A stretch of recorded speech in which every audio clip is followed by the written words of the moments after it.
I left for a work trip and my wife decided it was the perfect time to sell our house. Yes, without telling me. Her plan was simple.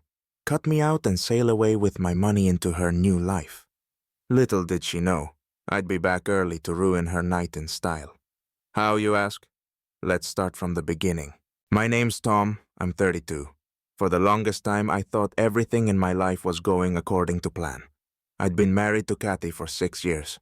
She's 29, and we had what seemed to be a pretty standard life together. We built a house, and one day, we'd planned to start a family. To me, she'd always been a trustworthy partner, or at least, I believed she was.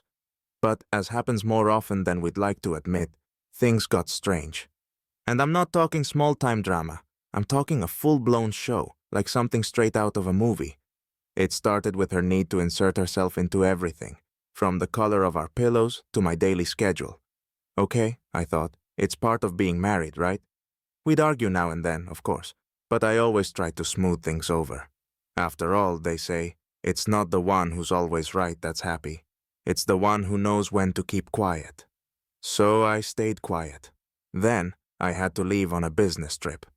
Honestly, I figured this time apart would be good for both of us. Some breathing room, fewer fights. But after a couple of weeks away, I got a message from Tony, our realtor, and an old family friend. That message stopped me cold. Tony texted, "Tom, are you sure about selling the house? Kathy says it's a mutual decision, but you haven't mentioned anything." Selling the house?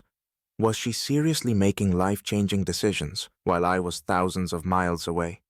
I took a deep breath and reread the message. It was real. Tony genuinely wanted to know if I was on board with selling our house, the one where we'd poured in so much time, money, and memories. I felt a fury I can't fully describe. Selling our house? I messaged Tony back immediately, telling him not to move forward with anything, and that I'd be handling this personally. And I had no intention of calling Kathy to argue over the phone. No, that would be too easy. I needed to see exactly how far she was willing to go with this little scheme. So, I cut my trip short. Arriving home a few days early, I walked into an empty shell. Half the furniture was gone. My favorite chair, that antique lamp we'd bought at the market, all vanished. Even some family photos had disappeared. She'd been seriously preparing this house for sale while I was gone. It was chilling. I walked into the kitchen and found a stack of signed papers. Even though I'm not a lawyer, I could tell they were official documents for the sale. It hit me.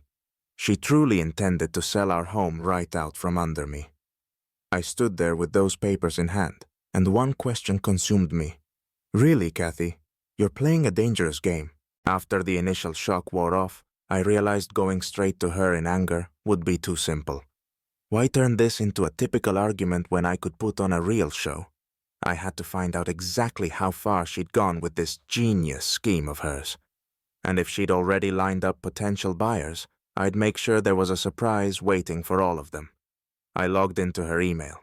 I know, it's not exactly noble, but at this point, nobility was the least of my concerns. And what did I find? Emails with a couple of eager buyers who were apparently more than ready to close the deal. They'd even put down hefty deposits and were excited about an upcoming meeting. That meeting, it turned out, was scheduled for Kathy's birthday. Evidently, she'd planned to celebrate by sealing the deal on our house. Oh, Mrs. Entrepreneur, I thought to myself, if you're so confident in your plan, I'll go along with it, but with a few adjustments. I gathered all her paperwork, contracts, receipts, emails with buyers, everything I could find, and scanned it all, just in case. I contacted my lawyer, an old friend from college who'd helped me through a work contract dispute once. Together, we drafted a statement asserting that I was the sole owner of the house and that no sale could occur without my consent. We registered it, giving me a solid piece of legal backing. We then planned my next move. I'd attend her party, not as her husband, but as an unexpected guest. This was going to be epic. Kathy continued her preparations, completely unaware. She sent invitations, hyped up her buyers, and reassured them that everything would happen on her birthday. The money was likely trickling into her account, and she probably felt on top of the world. She was treating these buyers like old friends, painting a pretty picture of a new home and a quick deal. Then came Kathy's birthday. And let me tell you, she transformed our house into something between a real estate showroom and a fancy dinner party. From early morning, she was fussing with decorations, lighting candles, and trying to create the luxury vibe she'd always dreamed of. Watching her was actually amusing, knowing exactly how it would end. Aside from her friends, her buyers arrived as well. The guest list was a hilarious mix. One was a typical businessman in his 40s, with the kind of look that says, "I pay, so I'm in charge." The other, an investor type, seemed to be there strictly for the profit. And then there was a couple who acted as if they already owned the place. The woman inspected every corner, envisioning her new life there. I waited until the perfect moment to arrive, blending into the crowd unnoticed. When Kathy finally saw me, her champagne glass nearly slipped from her hand. She tried to play it cool, waving at me with a, "Oh honey, surprise," smile. But her face gave her away. "What are you doing here?" My arrival turned the room tense in an instant. Kathy tried to keep everyone distracted, chatting about the charm of the house, as if that mattered to buyers who just wanted to close the deal. But the businessman wasn't buying it and demanded to finalize the paperwork on the spot. Her mask started to crack. The buyers grew impatient, asking about the signing process and ownership details.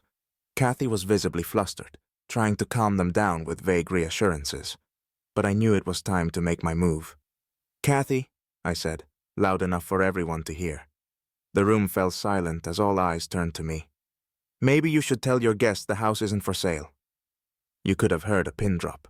I took out the folder of documents my lawyer had prepared. "Ladies and gentlemen," I began with a smile, holding up the statement of ownership. "Just to be clear, this house isn't on the market, and no one here is going to be buying it, not without my permission. And here's a fun fact. I have no intention of selling." The room went still. You could almost feel the buyer's anger building as the realization sank in. One of them, the businessman who'd already placed a deposit, glared at Kathy. "Are you kidding me? What kind of scam is this?" Kathy stammered something about unforeseen complications, but the guests had heard enough.